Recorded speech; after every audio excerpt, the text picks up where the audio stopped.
Bonjour, nous arrivons aujourd'hui à la 8e lecture du recueil débutant de Raymond Carver. Alors je vais faire un petit point à ce moment-là de la lecture pour parler un petit peu davantage des raisons qui m'ont amené à faire ce cycle Raymond Carver. L'une des raisons importantes était que j'avais envie aussi de voir ce que produirait sur moi ce type de travail à partir de ces nouvelles. Donc, ce recueil débutant, il est sorti aux éditions de l'Olivier, c'est le premier tome de ce qu'ils ont constitué comme les œuvres complètes de cet auteur. Carver, il est édité chez plein d'autres éditeurs aussi, et j'avais lu beaucoup de ses nouvelles déjà, dont certaines se retrouvent dans ce recueil. Mais j'ai voulu partir du principe que je n'allais pas découvrir la table des matières avant d'en faire la lecture. Donc, cette lecture de débutant, pour moi, elle m'amène tantôt à relire des nouvelles que j'ai lues dans d'autres recueils, et tantôt à découvrir des textes que je ne connais pas. Alors la manière dont je procède, c'est que je fais une première lecture pour moi, et ensuite je fais une lecture vidéo pour vous, mais pour nous en fait, pour moi aussi. C'est-à-dire que j'avais envie de voir ce que cela laisserait comme substrat chez moi, que de faire ce petit exercice d'à chaque fois que j'ai terminé la lecture d'une nouvelle, de ne pas passer à la seconde, mais de la laisser exister le temps d'un travail de lecture oralisé. Pour l'instant, je suis très heureux de ce résultat. Je trouve que pour moi, ça m'apporte beaucoup. On verra bien si vous appréciez, je l'espère vivement. Et alors, justement, par rapport à ça, nous devions aujourd'hui en être à la 8e nouvelle, qui est « Je dis aux femmes qu'on va faire un tour ». Et cette nouvelle-là, je ne vous la lirai pas. Je ne ferai pas une lecture orale, je vais la passer, parce qu'elle est d'une extrême violence. Alors elle est très bien écrite, hein, c'est très puissant comme toujours chez Carver, mais il est question dans cette nouvelle d'un viol et d'un meurtre décrit d'une façon extrêmement dure. Je pense que je n'ai pas besoin de me réinfliger ça, parce que la lecture de ce texte est quelque chose de difficile. Je pense que c'est bien qu'il l'ait écrit. On a besoin de pouvoir nommer ces horreurs, et la façon dont il le fait, c'est sa manière habituelle à la Carver, c'est-à-dire qu'il nomme pas juste nominalement les choses, il vous plonge dedans, et on ne peut pas comprendre que ce soit possible de se laisser emporter par un tel torrent de violence et d'abomination. Et pourtant, dans le cheminement de cette histoire, le personnage y est mené par son mal-être, mais avec une banalité qui elle-même est terrifiante. Donc je vous conseille de le lire, de vous procurer d'ailleurs ce recueil, hein. Mais moi, je ne peux pas une deuxième fois replonger là-dedans, et je ne suis pas sûr, je pense même que c'est une forme de violence qui doit rester dans le silence d'une lecture intérieure. Il y aurait une forme d'obscénité à donner de la parole à cela. Moi, je ne peux pas. Je n'y arrive pas, ça m'est complètement impossible. Donc, cette nouvelle, je ne vous la lirai pas, et je vais donc directement passer à la suivante, qui s'intitule « Si tu veux bien ».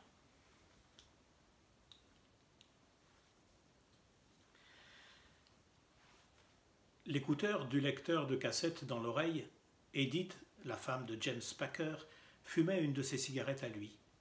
La télé était allumée, mais avec le volume réduit à 0, tandis qu'assise sur le canapé, les jambes repliées sous elle, elle tournait les pages d'un magazine. James sortit de la chambre d'amis où il s'était aménagé un bureau. Il portait son blouson de nylon et sembla surpris quand il la vit, puis déçu. Voyant son mari, elle ôta l'écouteur de son oreille. Elle mit la cigarette dans le cendrier et tortilla les orteils sous son bas en guise de salut. Le bingo, dit-il, on va jouer au bingo ou pas? On sera en retard, Edith. J'arrive, dit-elle, on y va. J'ai pas dû voir le temps passer. Elle aimait la musique classique, lui pas. C'était un comptable à la retraite, mais il continuait à s'occuper de la déclaration d'impôt de quelques vieux clients, et ce soir-là, il avait travaillé. Elle n'avait pas voulu passer de musique, de crainte qu'il l'entende et en soit distrait. Si nous y allons, allons-y, dit-il. Il regarda la télé, puis alla éteindre le poste. Je veux y aller, dit-elle, accorde-moi seulement le temps de passer à la salle de bain. Elle ferma le magazine et se leva. Patience, chérie, t'emballe pas, dit-elle avec un sourire. Elle quitta la pièce. Il alla s'assurer que la porte derrière était fermée et la lampe de la véranda allumée, puis revint l'attendre au salon. Le foyer municipal était à 10 minutes de voiture et il voyait bien qu'il serait en retard pour la première partie. Il aimait être à l'heure, c'est-à-dire avoir quelques minutes d'avance pour pouvoir dire bonjour à des gens qu'il n'avait pas vus depuis la soirée du vendredi précédent. Il aimait plaisanter avec Frida Parson en remuant son café dans son gobelet en polystyrène. C'était une des responsables du club qui dirigeait le bingo du vendredi soir et travaillait pendant la semaine derrière le comptoir de l'unique drugstore de la ville. Il aimait arriver là-bas avec un petit peu de battement, de manière à ce qu'Edith et lui puissent commander un café à Frida avant d'aller occuper leur place à la dernière table le long du mur. Il l'aimait bien cette table. Ça faisait des mois à présent qu'ils occupaient la même place à la même table tous les vendredis soirs. La première fois qu'il avait joué au bingo un vendredi soir au foyer, il avait gagné un jackpot de 40 $. Il avait dit à Edith après coup qu'il était à présent accro à jamais. J'étais en quête d'un vice de rechange, avait-il ajouté dans un sourire. Des dizaines de cartes de bingo étaient empilées sur chaque table et on était censé y choisir celles qu'on voulait, les cartes éventuellement gagnantes. Ensuite, on s'asseyait, on puisait une poignée de haricots blancs dans la jatte qui était sur la table et on attendait que la partie commence, c'est-à-dire que la présidente du club féminin, l'imposante Eleanor Bender, avec ses cheveux blancs, agite sa corbeille de jetons numérotés avant de tirer et d'annoncer les numéros. C'était la vraie raison pour laquelle il fallait arriver tôt, pouvoir choisir sa place et ses cartes. On avait des cartes préférées, qu'on croyait même pouvoir reconnaître de semaine en semaine. Des cartes sur lesquelles la disposition des numéros semblait plus séduisante que sur d'autres. Des cartes porte-bonheur peut-être. Toutes les cartes étaient marquées d'un numéro de code imprimé dans le coin supérieur droit. Et si on avait remporté un migot sur telle ou telle carte dans le passé, ou manquait de peu tout simplement, ou si on avait une intuition au sujet de certaines cartes, on arrivait en avance afin de fouiller les piles de cartes à la recherche des siennes. On finissait par les désigner comme ces cartes et on les cherchait d'une semaine à l'autre. Edith sortit enfin de la salle de bain. Elle semblait perplexe. Il n'avait plus aucune chance d'être à l'heure. « Qu'est-ce qui se passe, dit-il, Edith ?»« Rien, dit-elle, rien. Alors comment tu me trouves, Jimmy ?»« Ben parfaite, écoute, c'est seulement un bingo, tu connais tout le monde là-bas d'ailleurs. »« Justement, dit-elle, je veux me faire belle. »« Ben tu es belle, tu es toujours belle. On peut y aller ?» On aurait dit qu'il y avait plus de voitures que d'habitude garées dans les rues voisines du foyer. À la place où il se rangeait d'ordinaire, il y avait un vieux fourgon minibus décoré de graffitis psychédéliques. Il dut rouler jusqu'à l'extrémité du pâté de maison et tourner.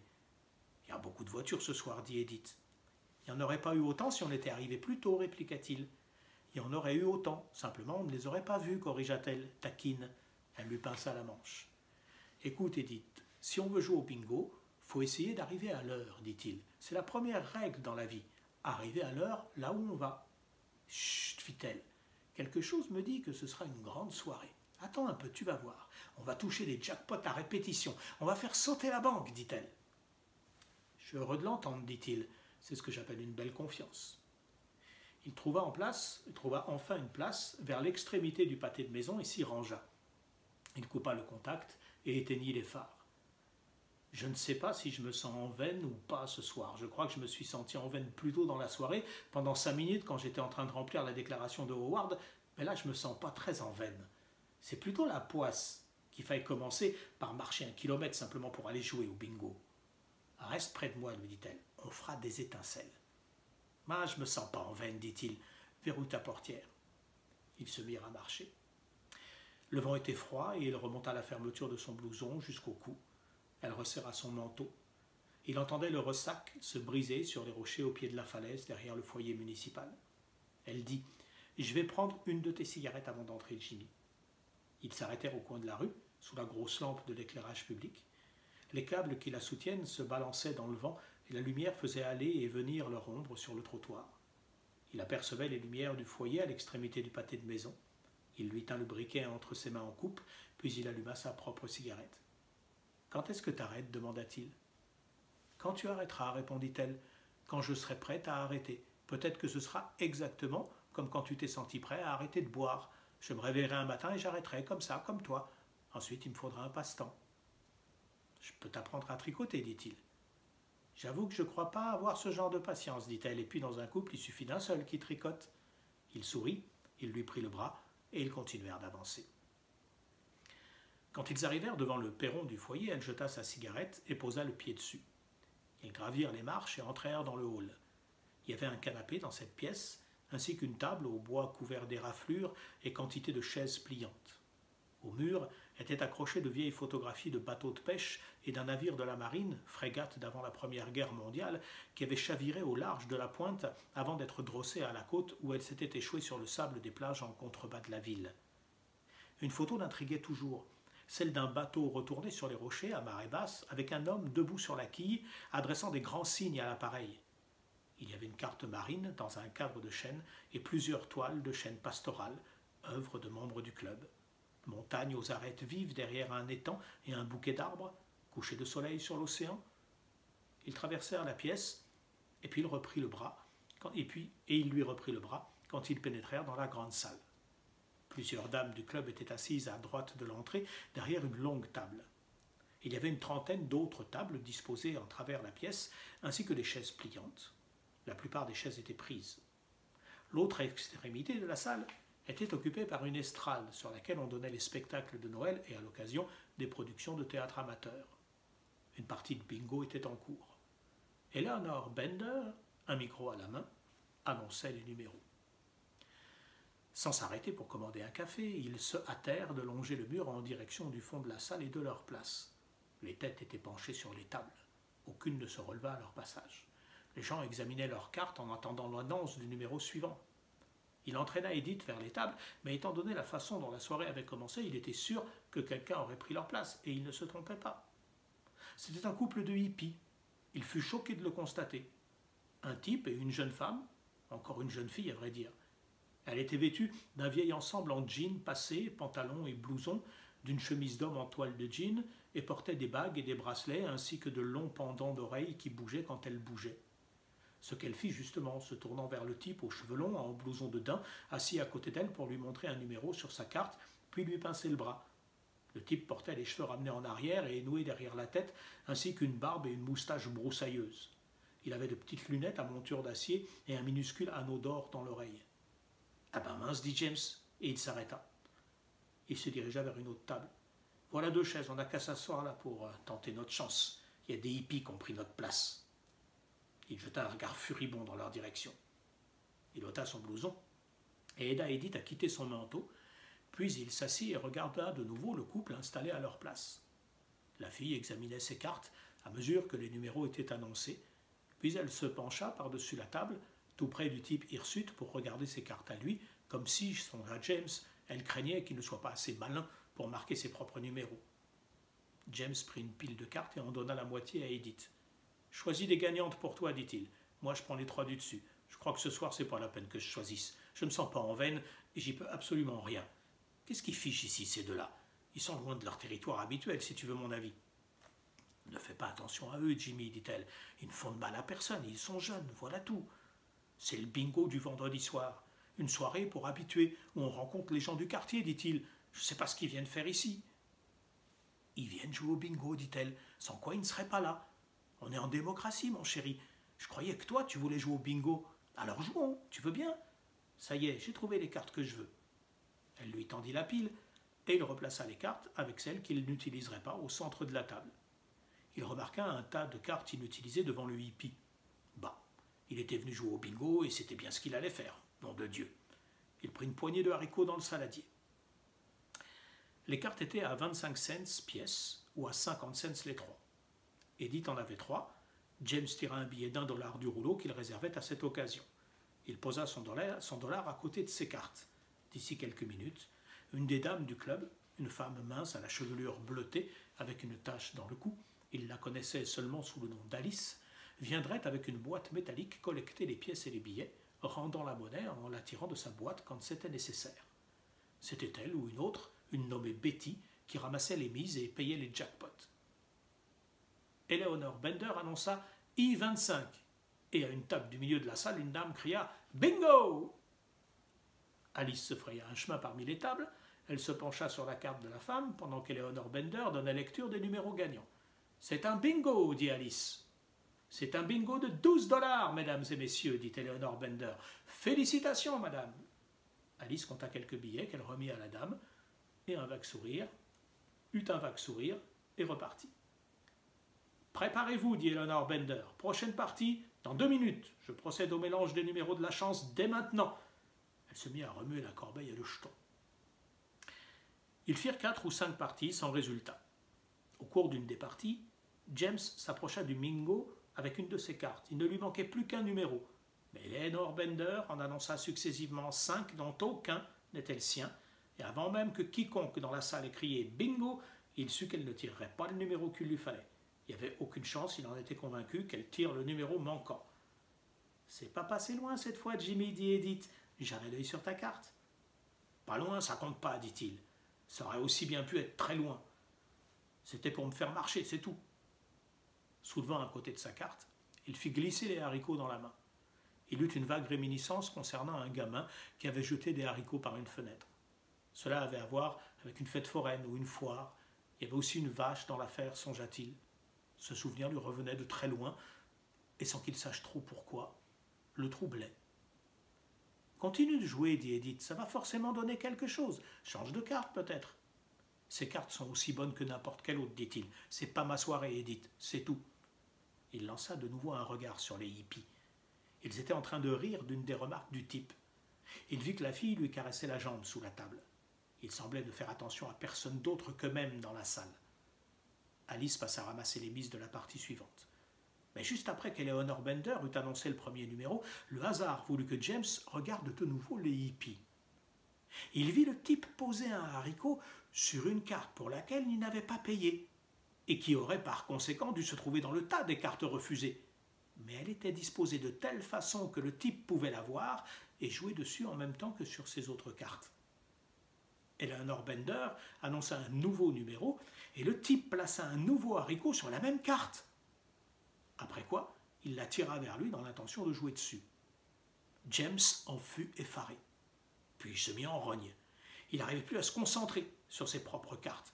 Il ne cessait de lever les yeux pour suivre les agissements du hippie. Nul autre que lui ne semblait s'en être avisé. « James, regarde tes cartes, dit Edith. Surveille tes cartes, mon chéri. Tu as laissé passer le numéro 34. » Elle posa un de ses haricots à elle sur la case correspondante. « Fais attention, chéri. » L'autre hippie, là-bas, qui a pris notre place. « Il triche. C'est pas la meilleure, ça, dit James. J'en crois pas mes yeux. »« Il triche. Qu'est-ce qu'il fait, dit-elle. Comment peut-il tricher au bingo, Jimmy ?» Elle regarda autour d'elle, un peu distraite, comme si elle avait oublié l'endroit où le hippie était assis. « Il joue sur une carte qu'il n'a pas payée, dit-il. Je l'ai vu faire. Mais jusqu'où iront-ils, mon Dieu? Jusqu'où? Dans une partie de bingo? Quelqu'un devrait les dénoncer. »« Pas toi, chérie. Il ne nous a fait aucun mal à nous, dit Edith. Une carte de plus ou de moins, dans une salle où tellement de gens jouent sur tellement de cartes, qu'il joue sur autant de cartes qu'il voudra. Il y a des gens ici qui jouent sur 6 cartes. » Elle parlait lentement, s'efforçant de garder les yeux sur ses cartes à elle. Elle marqua un numéro. « Mais ils les ont payés, dit-il. Ça ne me dérange pas, ça. Mais là, c'est pas pareil, ce satané hippie. Il triche, Edith. »« Jimmy, oublie-le, chérie, dit-elle. » Elle prit un haricot au creux de sa main et le déposa sur un numéro. « Fiche-lui la paix et joue tes cartes, chérie. Voilà, tu me fais tromper. J'ai raté un numéro. S'il te plaît, joue tes cartes. » Je dois dire que c'est une sacrée partie de bingo. Si les gens ont tous les droits jusqu'au meurtre, dit-il, c'est le genre de truc que je ne peux pas supporter, sans blague. Il regarda de nouveau ses cartes, mais il savait que cette partie-là était fichue pour lui. Comme toutes les suivantes, d'ailleurs. Il n'avait posé que bien peu de haricots sur ses cartes. Plus moyen de savoir combien de numéros il avait manqué, quel retard il avait pris. Il crispa le poing sur les haricots. Sans espoir, il en déposa un sur le numéro qu'on venait d'annoncer, G60. Quelqu'un s'écria « Bingo !»« Bon Dieu !» dit-il. Eleanor Bender annonça une pause de 10 minutes pour qu'on puisse se lever et se dégourdir les jambes. La partie qui suivrait la pause serait un super bingo à 1 $ la carte. Cette semaine, annonça Eleanor, le montant de la cagnotte était de 98 $. Il y eut des sifflets et des applaudissements. Il regarda les hippies. Le type tripotait l'anneau qu'il avait à l'oreille en regardant la salle autour de lui. La fille lui avait de nouveau posé la main sur la jambe. « Faut que j'aille aux toilettes, dit Edith. Donne-moi tes cigarettes. Tu pourrais peut-être aller nous chercher une tasse de café et un de ces sympathiques gâteaux aux raisins secs qu'on a vus. »« C'est ce que je vais faire, dit-il, et puis je vais changer de carte, nom de Dieu. Celles sur lesquelles je joue sont perdantes à tous les coups. »« Je vais aux toilettes, dit Edith. » Elle mit les cigarettes dans son sac et se leva. Il alla faire la queue pour le café et les gâteaux. Il salua de la tête Frida Parson quand elle émit une quelconque remarque enjouée, paya, puis retourna jusqu'à l'endroit où les hippies étaient assis. Ils avaient déjà leur café et des biscuits. Ils mangeaient, buvaient et conversaient comme des gens normaux. Il s'arrêta derrière la chaise du type. « Je vois ce que vous faites, dit James. » L'autre se retourna. Ses yeux s'agrandirent derrière ses lunettes. « Pardon, dit-il, en regardant James fixement. Qu'est-ce que je fais ?»« Vous le savez très bien, dit James. » La fille parut effrayée. Sans lâcher son biscuit, elle ne quitta plus James des yeux. « Vous n'avez pas besoin que je vous fasse un dessin. Un homme averti en vaut deux. Je vois votre petit manège. » Il regagna sa table. Il tremblait. Au diable, tous les hippies du monde, songea-t-il. C'était le genre de rencontre qui risquait de lui donner envie de boire un coup. Comment imaginer qu'une petite péripétie pendant une soirée de bingo puisse vous donner envie de picoler? Il posa le café et les gâteaux au raisin sur la table. Puis leva les yeux vers le hippie, qui n'avait pas cessé de l'observer. La fille aussi l'observait. Le hippie grimaça un sourire. La fille mordit dans son biscuit. Edith revint. Elle lui tendit les cigarettes et se rassit. Il la trouva silencieuse. Bien silencieuse. Au bout de quelques instants, ayant repris son calme, James lui dit « Il y a quelque chose qui ne va pas, Edith? Tu ne te sens pas bien ?» Il la dévisagea. « Il t'est arrivé quelque chose ?»« Je vais bien, dit-elle. » Et elle prit son café. « Non, je crois qu'il faut que je te le dise, Jimmy. Je ne veux pas t'inquiéter. » Elle aspira une gorgée de café et attendit, puis elle poursuivit. « J'ai de nouveau des taches. »« Des taches ?» répéta-t-il. « Qu'est-ce que tu veux dire, Edith ?» Mais il le savait bien. À l'âge qu'elle avait, en traînant le genre de douleur dont elle avait parlé, cela pouvait représenter les pires craintes. « Des taches ?» répéta-t-il doucement. « Mais oui, quoi, dit-elle, saisissant quelques cartes et commençant à l'étrier. J'ai un petit saignement. Oh mon Dieu ! Il vaut mieux qu'on rentre. Allons-y, je crois que ça vaudrait mieux, dit-il. C'est mauvais signe, non ? » Il craignait qu'elle ne lui dise pas si les douleurs recommençaient. Il avait déjà eu à le lui demander par le passé, à l'observer pour guetter les signes. Il allait falloir l'hospitaliser, il le savait. Elle tria encore quelques cartes. Elle semblait troublée et un peu gênée. « Non, restons, dit-elle au bout d'un moment. Il n'y a peut-être pas de raison de s'inquiéter. Je ne veux pas que tu t'inquiètes. Je me sens bien, tu sais, Jimmy. »« Edith, on reste, dit-elle. Bois ton café, Jimmy. Tout ira bien, j'en suis sûr. On est venu pour jouer au bingo, dit-elle, avec un petit sourire. C'est la pire soirée de bingo de toute l'histoire de l'humanité, dit-il. Je suis prêt à m'en aller à tout moment. Et je pense que le mieux, ce serait maintenant. On va rester pour le super bingo. Et ensuite, il n'y en aura pas pour plus de 45 minutes. Il ne peut rien m'arriver dans un temps si court. Jouons, dit-elle, avec une gaieté un peu forcée. Il avala une gorgée de café. J'ai pas envie de gâteau, dit-il. Prends le mien si tu veux. Il repoussa les cartes qui lui avaient servi et en prit 2 dans la pile d'inutilisés. Il lança un regard courroucé en direction des hippies, comme s'ils étaient responsables de ce nouveau coup du sort. Mais le type n'était plus à la table et la fille lui tournait le dos. Elle avait pivoté sur sa chaise pour regarder vers l'estrade. Ils jouèrent la partie de Super Bingo. À un moment, il leva les yeux et vit que le hippie avait remis ça. Il jouait sur une carte qu'il n'avait pas payée. James estimait encore qu'il aurait dû le dénoncer, mais il ne pouvait abandonner ses cartes, pas à $1 pièce. Edith avait les lèvres pincées. Son expression pouvait signifier la détermination aussi bien que l'inquiétude. Il restait à James 3 numéros à couvrir sur une carte et 5 sur une autre. Il avait déjà renoncé à cette dernière quand le hippie se mit à crier « Bingo, bingo, bingo, j'ai le bingo !» Le type tapait dans ses mains et vociférait en même temps qu'elle. « Elle a le bingo, messieurs, dames, bingo !» Et il ne cessait pas de taper dans ses mains. Eleanor Bender, en personne, alla jusqu'à la table de la fille pour vérifier sa carte et la comparer à la liste des numéros sortis. Cela fait, elle annonça « Cette demoiselle vient de reporter un jackpot de 98 $. On l'applaudit bien fort. Bravo, mademoiselle !» Edith applaudit avec le reste de l'assistance, mais James garda les mains sous la table. Le hippie serra la fille dans ses bras. Eleanor Bender tendit une enveloppe à cette dernière. « Si vous voulez les compter, dit-elle avec un sourire. » La fille fit non de la tête. « Ils vont pouvoir s'en servir pour acheter de la drogue, dit James. »« S'il te plaît, lui lança Edith. C'est un jeu de hasard, elle a gagné tout à fait régulièrement. »« Peut-être, dit-il, mais son petit copain, là, il est prêt à rouler tout le monde dans la farine. »« Chérie, tu veux jouer avec les mêmes cartes ?» demanda Edith. « Ils sont prêts à attaquer la partie suivante. » Ils restèrent jusqu'à la fin de la soirée. Ils restèrent jusqu'à la fin de la dernière partie qu'on appelait la progressive. C'était une partie dont le jackpot augmentait chaque semaine tant que le bingo n'avait pas été remporté en un nombre de coups déterminé à l'avance. Si personne n'avait fait bingo quand on annonçait le dernier numéro, la partie était suspendue et on ajoutait l'argent, 5 $, à la cagnotte pour la semaine suivante en augmentant aussi le nombre de coups. La partie de la première semaine avait commencé avec un jackpot de 75 $ et 30 coups.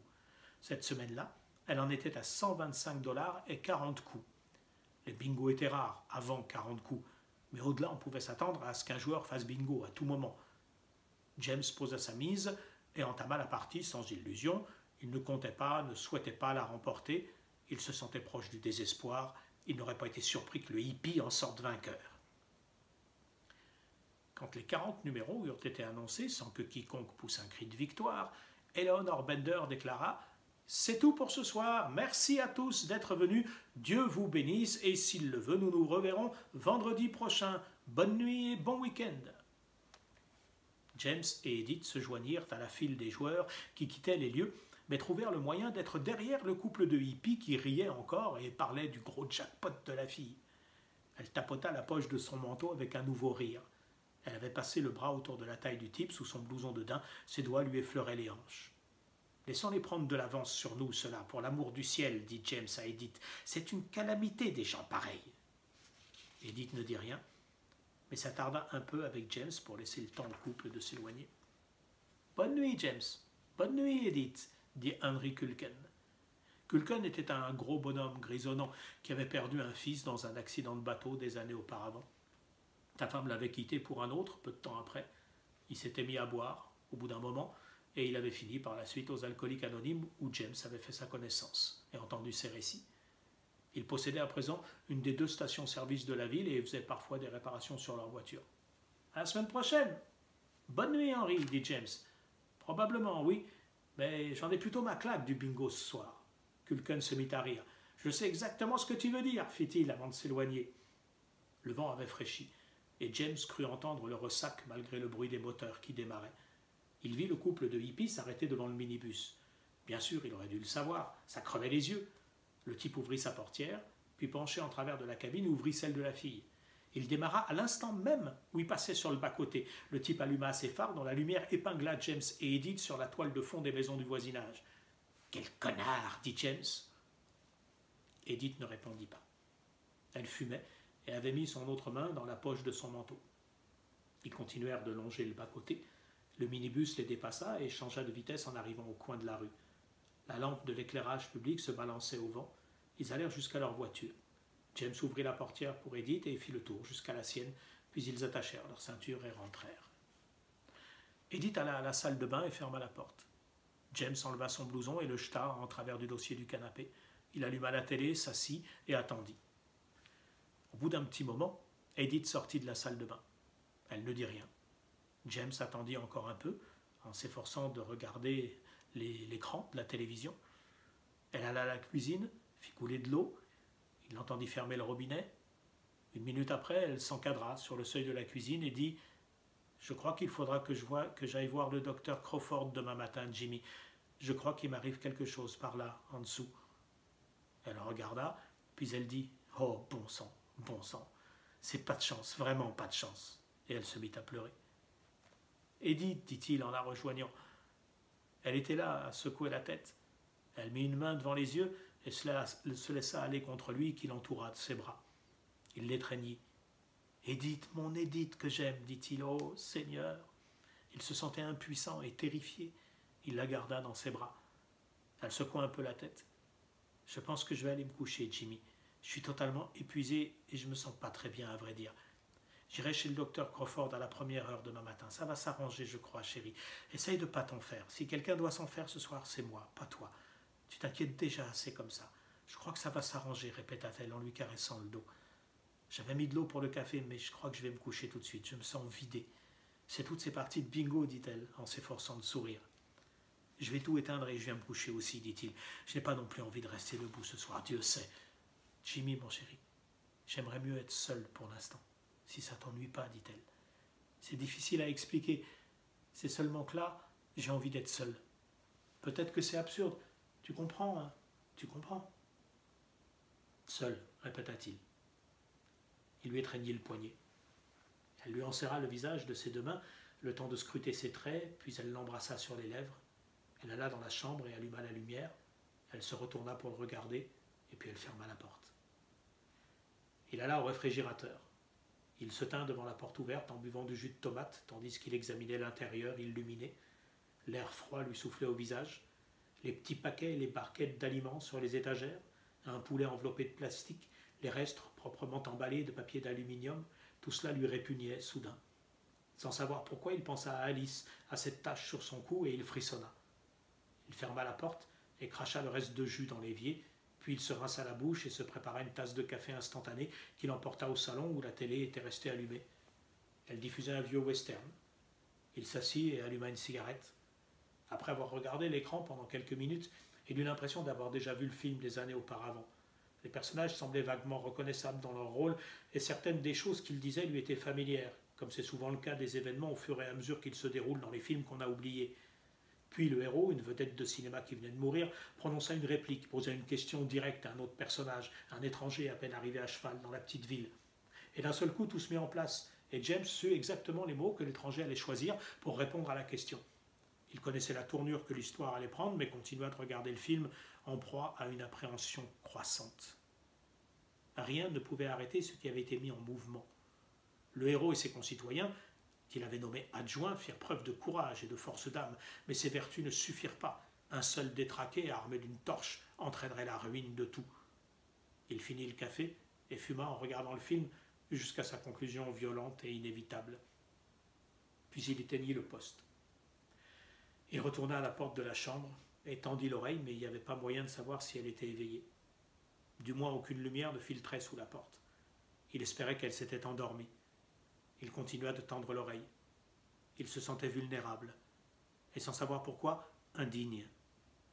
Le lendemain, il irait consulter le docteur Crawford. Qui sait ce qu'il allait lui trouver? Il prescrirait des examens. Pourquoi Edith, se demanda-t-il? Pourquoi nous? Pourquoi pas quelqu'un d'autre? Pourquoi pas ces hippies du bingo?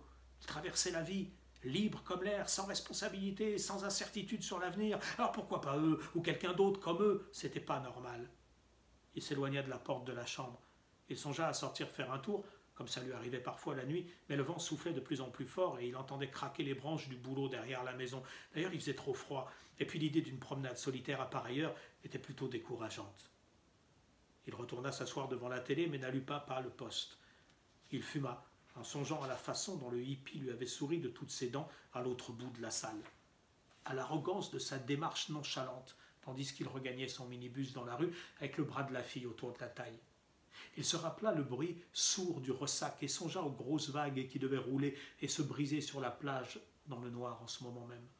Il se rappela l'anneau d'or à l'oreille du type et tira sur son oreille à lui. À quoi pouvait ressembler l'envie de se balader avec la nonchalance de ce type, le bras d'une hippie autour de la taille? Il se passa les doigts dans les cheveux et secoua la tête de tant d'injustice. Il se rappela l'expression de la fille quand elle s'était écriée « Bingo !» la façon dont toutes les têtes s'étaient tournées pour la lorgner avec envie dans sa jeunesse et son enthousiasme. Si seulement il savait, elle et son petit copain. C'est elle et son petit copain. Si seulement il avait pu leur dire.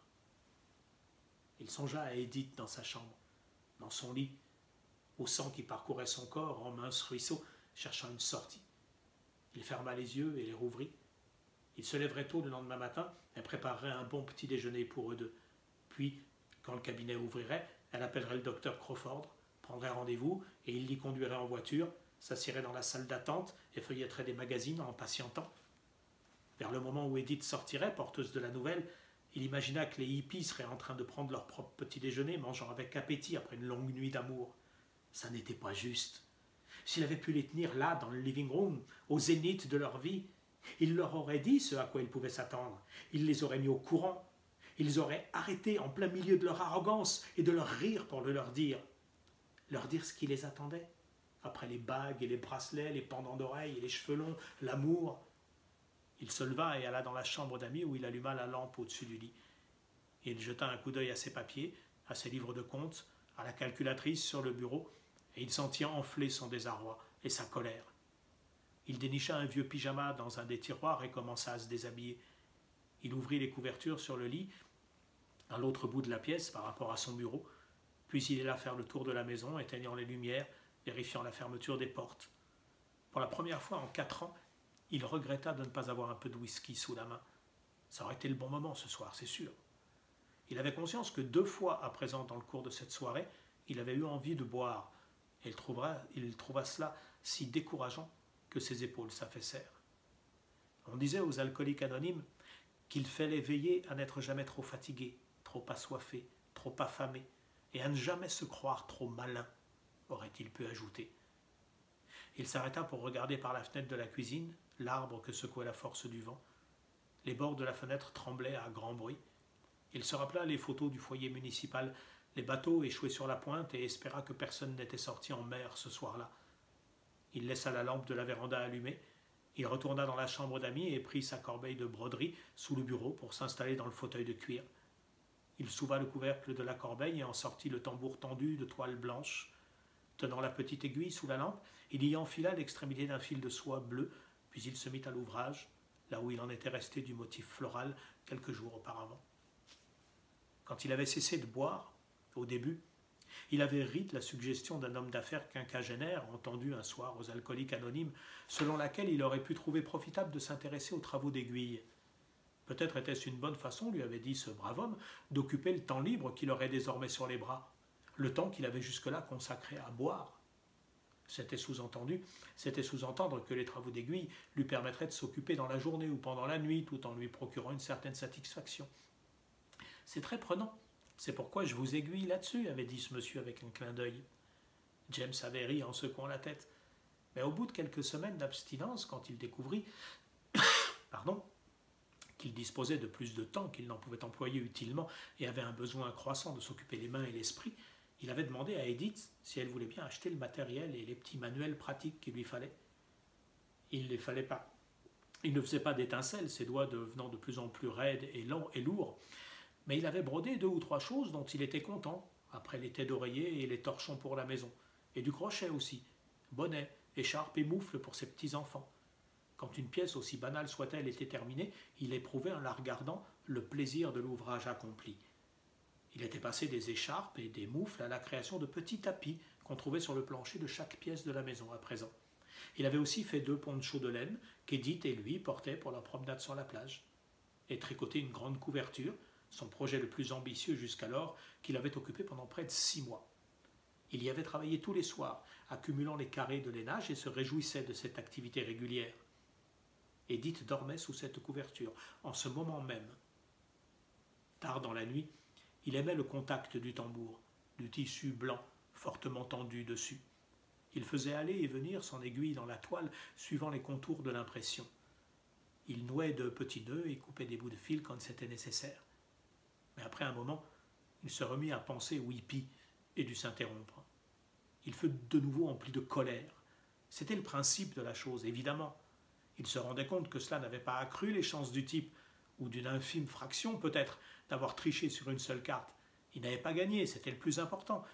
La chose à garder à l'esprit, on ne pouvait pas gagner, pas vraiment, pas quand ça comptait. Lui et le hippie étaient dans le même bateau, songea-t-il. Mais le hippie ne le savait pas encore, voilà tout. On ne pouvait pas gagner. James remit la broderie dans la corbeille. Il regarda fixement ses mains pendant 1 minute après l'avoir fait, puis il ferma les yeux et essaya de prier. Il savait que prier lui procurerait une certaine satisfaction cette nuit-là, si seulement il trouvait les mots justes.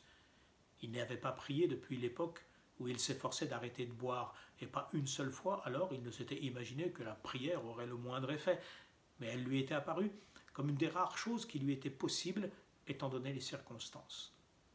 Il s'était dit alors que ça ne pouvait pas faire de mal, en tout cas, même s'il ne croyait à rien, et moins encore à sa capacité d'arrêter de boire.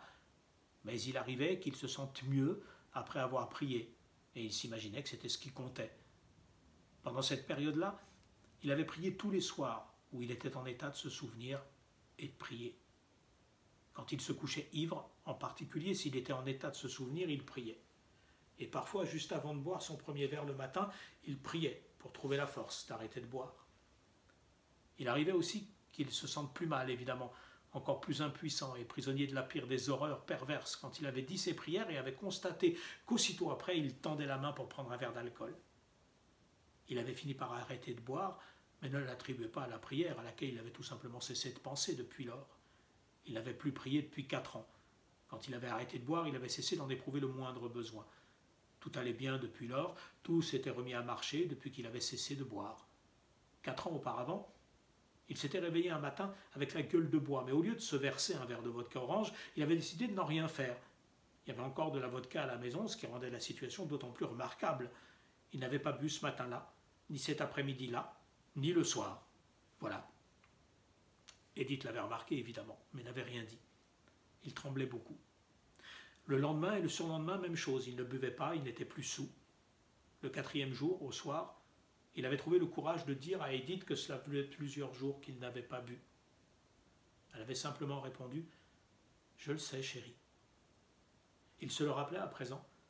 La façon dont elle avait eu de le regarder et de lui effleurer le visage, tout à fait comme elle lui avait effleuré le visage ce soir. « Je suis fière de toi », elle avait dit. Et c'était tout ce qu'elle avait dit.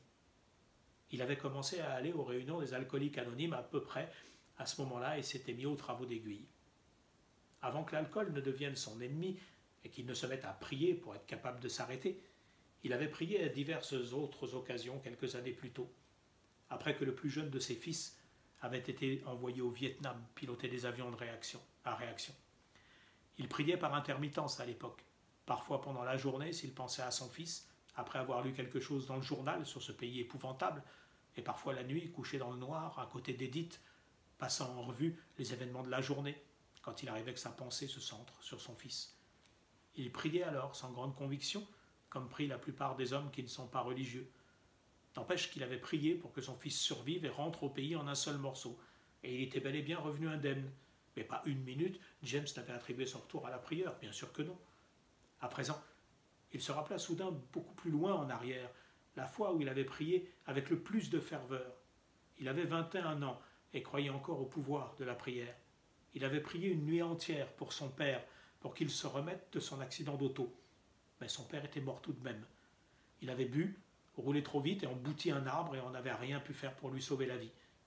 Mais à présent, il se revoyait encore assis devant la salle des urgences jusqu'à ce que le soleil entre par les fenêtres et priant pour que son père, faisant toutes sortes de promesses à travers ses larmes si seulement son père s'en sortait.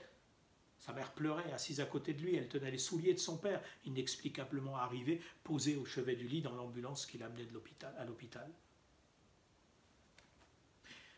Il se leva et alla ranger sa corbeille de broderie pour la nuit. Il se tint devant la fenêtre. Derrière la maison, le bouleau était figé dans la flaque de lumière jaune que répandait la lampe de la véranda, et sa cime se perdait au-dessus, dans l'obscurité. Les feuilles avaient disparu depuis des mois, mais les branches nues battaient dans les bouffées du vent. Ce fut là qu'il commença à avoir peur. Et puis ça lui tomba dessus, une vraie terreur enflant dans sa poitrine. Il pouvait croire qu'une masse malveillante se mouvait dehors dans la nuit, et que d'une minute à l'autre elle risquait de charger ou de se libérer, de faire irruption en fracassant la fenêtre pour l'attraper. Il recula de quelques pas et s'immobilisa là où un rayon de lumière de la véranda éclaircissait la pièce sous ses pas. Il avait la bouche sèche, il n'arrivait pas à déglutir. Il leva les mains vers la fenêtre et les laissa retomber. Il eut soudain l'impression d'avoir vécu la presque totalité de sa vie sans prendre une seule fois le temps de s'arrêter pour réfléchir à quoi que ce soit, et cela lui causa un choc terrible et accrut encore le sentiment qu'il avait de son indignité. Il était très fatigué et n'avait plus beaucoup de vigueur dans les membres. Il remonta la ceinture de son pyjama. Il eut à peine assez d'énergie pour se coucher. Arc-bouté dans le lit, il éteignit la lampe. Il demeura un moment allongé dans le noir, puis il essaya de prier de nouveau, lentement d'abord, formant les mots en silence avec les lèvres, avant de se mettre à les marmotter tout haut et à prier pour de bon. Il demandait à être éclairé sur ces questions, demandait de l'aide pour comprendre la situation.